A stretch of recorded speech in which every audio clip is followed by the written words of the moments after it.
भगवद गीता अध्याय 16 दैवी तथा आसुरी स्वभाव। कुत्ता एक मनमौजी जानवर है। यद्यपि उसे मनुष्य का सर्वश्रेष्ठ मित्र माना जाता है, फिर भी वह बिना कारण घातक आक्रमण करने के लिए भी विख्यात है।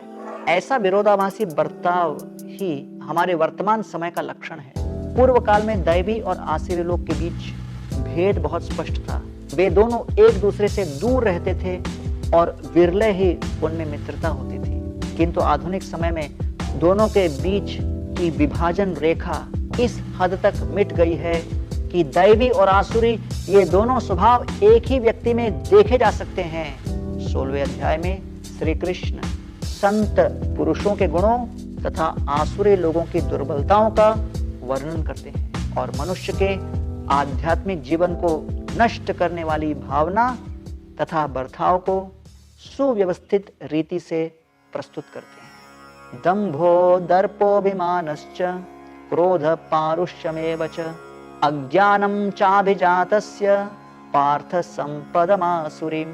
हे पार्थ, दंभिकता, उद्दंडता, अभिमान, क्रोध तथा अज्ञानता आसुरी स्वभाव के लोगों के गुण हैं।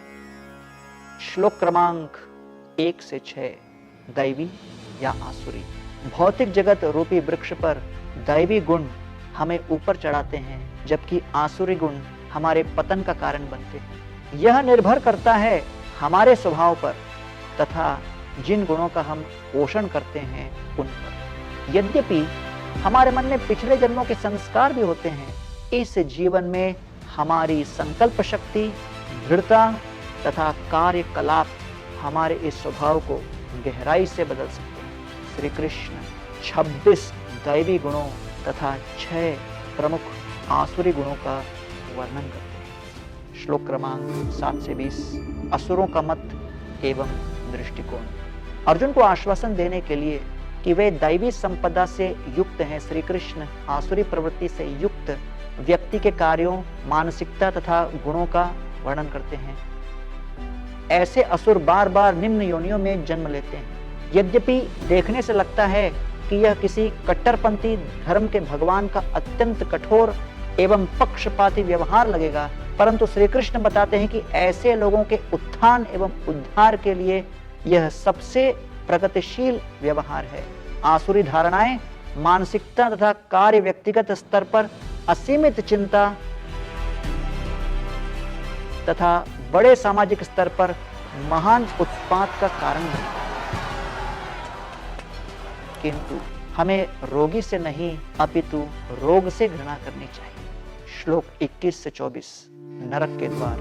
श्री कृष्ण चेतावनी देते हैं कि प्रमुखतः काम, क्रोध और लोभ ये 3 गुण नरक की ओर ले जाते हैं। ये नारकीय लोक भटकी आत्माओं के शाश्वत निवास नहीं है, अपितु ऐसे सुधार घर हैं जहां जीवात्मा को अपने विचारों की दिशा बदलने के लिए कठोर शिक्षा दी जाती है। जो लोग इस कठोर दंड से बचना चाहते हैं, शास्त्रों में उनके लिए निर्देश दिए गए हैं, जिनका पालन करके वे धीरे धीरे अपना शुद्धिकरण एवं परम लक्ष्य को प्राप्त कर सकते हैं। शास्त्र एक अनुशासित जीवन शैली की संस्तुति करते हैं, जो सरलता पूर्वक स्वार्थ को निस्वार्थ में, काम वासना को प्रेम में तथा कलह को परस्पर सहयोग में परिवर्तित कर सकता है।